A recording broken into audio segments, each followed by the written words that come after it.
Yeah, so I now call upon Dr. Daraius, who's our chief instructor and who's the reason why all of us are here, and he needs no introduction.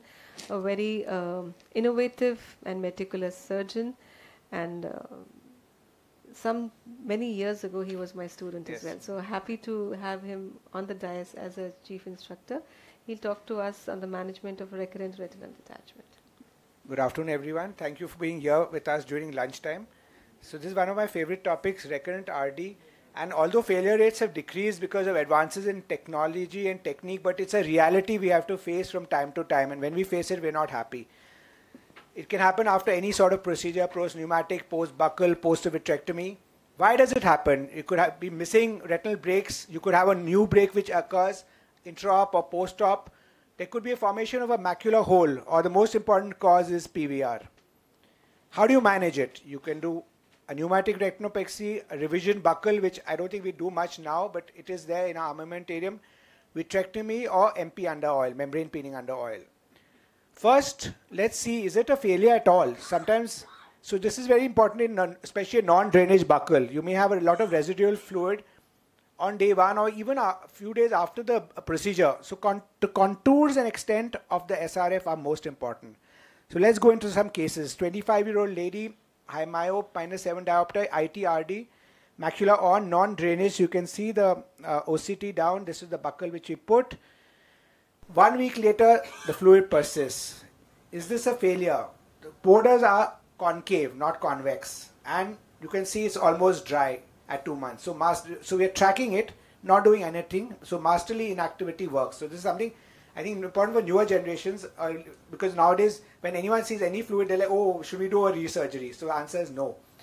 So let's do it in a scientific way. If you see on the left side, if it's concave or circular convex, it's not a failure. I'll just show you in detail why. But if it's convex rhegmatogenous, it could be because of missed break or leakage break, then you have to go in again. So this is what I was just talking about. These are all from Professor Linkoff's kind of work.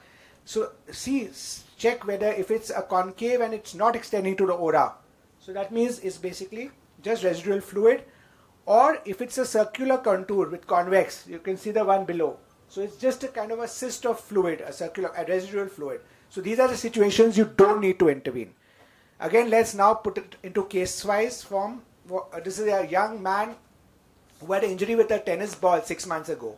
And supero-nasal retina is detached, and you can see the horseshoe tear up there.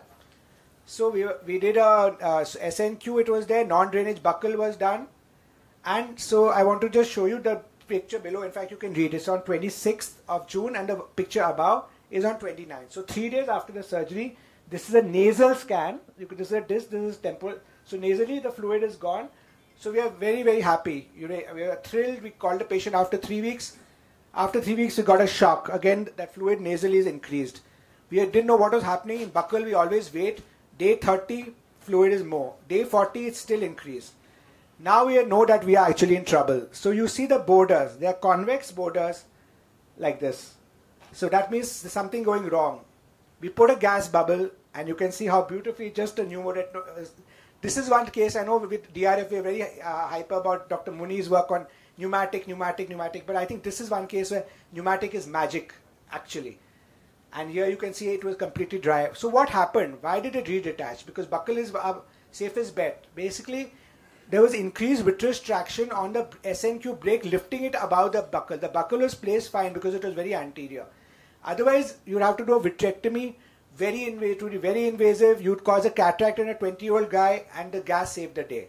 So I think this is not something new. This is published already in Retina many years ago from the UK, I think Oxford group, where they found the rescue pneumatic to be very good. What about adding a buccal? I don't think you've ever regretted adding a buccal. You must do it in these cases. It isolates the peripheral retina from posterior pole, and you can either use a 240 circling band or 276 tie-up. When we go in for a revitrectomy, when everything else fails, you first tackle the posterior PVR, remove the subretinal bands or oil, do ILM peeling if you like. But remember, most important is the anterior PVR, because there's normally a large uncut skirt of vitreous lying, which is kind of holding up the retina. Only once you remove all this, do you go in for retinectomies and then decide the tamponade. So here are some tips and tricks. This video, sound hoga, sorry. It's got an audio. We derived inspiration for vitreoretinal surgery from the hand-upon-hand manner in which a bucket of water is pulled out of a well. We depict a bimanual technique for tackling subretinal bands in recurrent RD based on the same principle. In this 24-year-old boy with recurrent RD, we carefully choose the point of the retinotomy at the site of confluence of the subretinal bands and marked it with endodiathermy. We then entered the subretinal space with end-gripping forceps and bimanually removed the bands atraumatically using hand-upon-hand technique. Another technique which I really like is the tug of war. So I think there's a short video to show that also. It's an animation. In these cases, I like to perform a maneuver called tug of war, based on the shearing force a rope undergoes during the game. We use opposing forceps to tug and shear the membranes gently and relieve the traction without resorting to a retinotomy. See this young, highly myopic girl with circumferential traction bands predisposing to anterior PVR. This maneuver allowed us to bimanually release anterior circumferential traction. We took two forceps at 180 degrees to each other, then pulled and shredded the bands holding up the retina.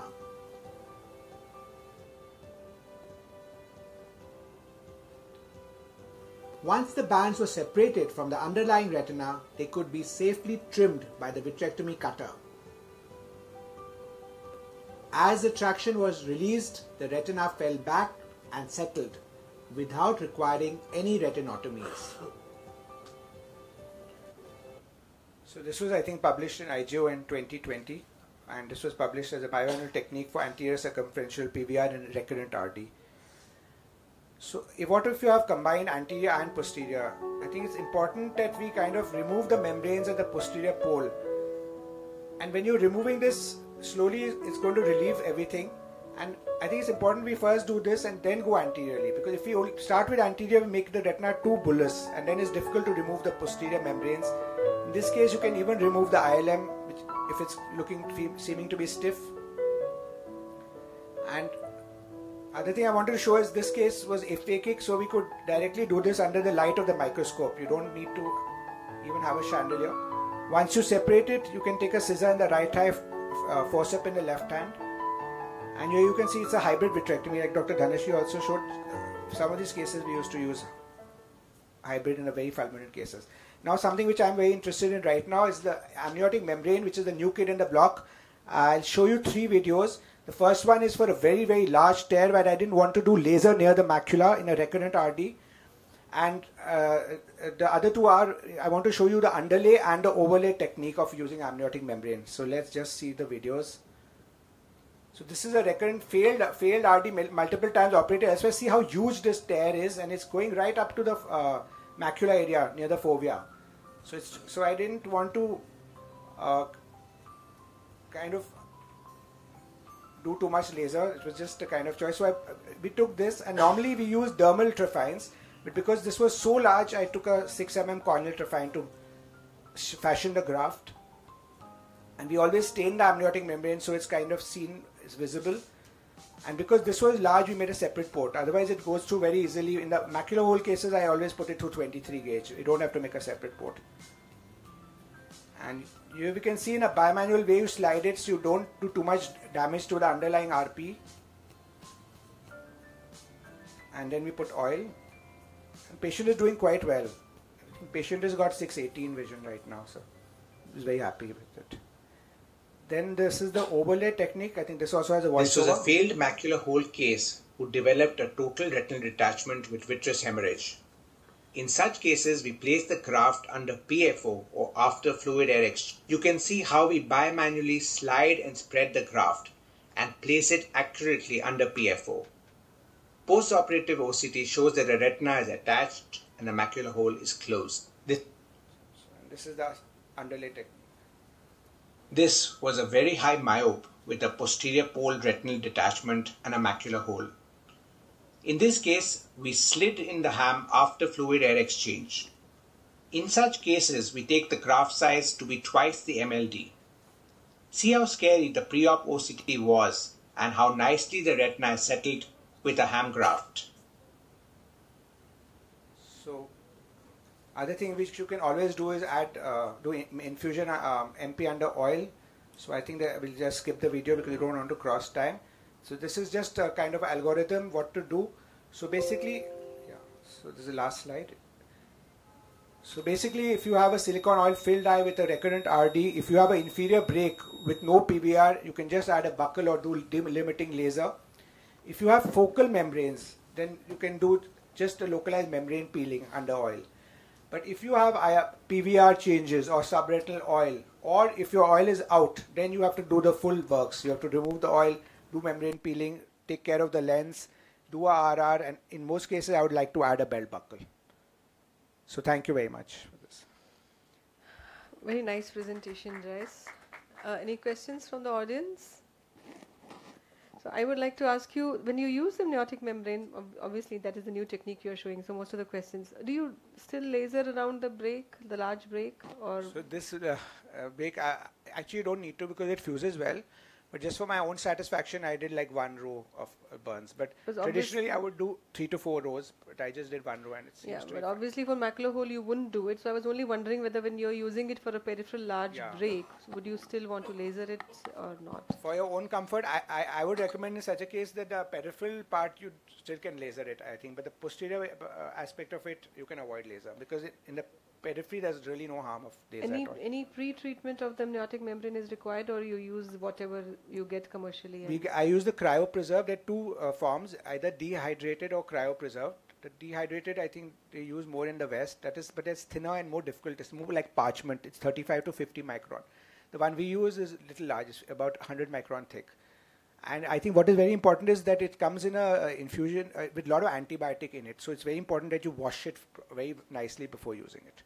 That's the only thing we do. So you open it up and wash it. Open it, let it, and then let you it stain thaw, it with the brilliant blue dye. And then again wash the brilliant blue off it. And then make a size of then it. with the punch. So, ma'am, rather, there was a case of macular hole which developed a recurrent retinal detachment. It was very surprising to see that the macular hole was actually closed with an amniotic membrane graft. And once the retina came off, the amniotic, you couldn't even identify the amniotic membrane graft. The hole never opened, and there was no laser, and the whole periphery was detached. Finally, the whole retina detached, and on the scans you cannot make out. It's a single line. So I don't know how it fuses, but it fuses very well. So it fuses with the retina and not with the underlying choroid. Yeah, it fuses with the retina. So the amniotic membrane retina complex will get detached. Yeah. If you have a redetachment, the whole thing will rise up. But then you need to have a gap there for it to be the cause for a recurrent detachment. So if it kind of fuses all well, then actually you don't need retinopexy. That's what I'm asking. So that's what. But it may not fuse instantaneously. So you may want to do a row and then wait for it to fuse later. Since you are using a oil, so probably by that time fusion may happen. So I think these new techniques are going to be really useful and extend our scope where we were doing, because these large myopic holes with large macular holes, high myopia, have been traditionally very, very difficult to handle. And though of course these cases they do advocate the macular buckle, but it's not all that simple as well. And ILM peeling does not close these large myopic holes as well. So there is a gap where we need additional. And from the glue, I understand, which I was also talking to Dr. Malvika, it is may be associated with some amount of toxicity, which we do not know. So if this is a rather inert substance, probably this could be it. Glue also I won't recommend for such large holes. What we have had experience with, in such large holes, the glue tend to migrate subretinal. Yes, that's exactly what Dr. And then it lifts up the hole rather than sealing such large hole. In these cases, if I have to use glue, I'll probably put an amniotic membrane and put glue over it, so that that amniotic membrane overlay, not an underlay, the overlay at least blocks that hole. Otherwise, the glue will definitely migrate subretinal. It's good for a smaller hole, it's okay. I invite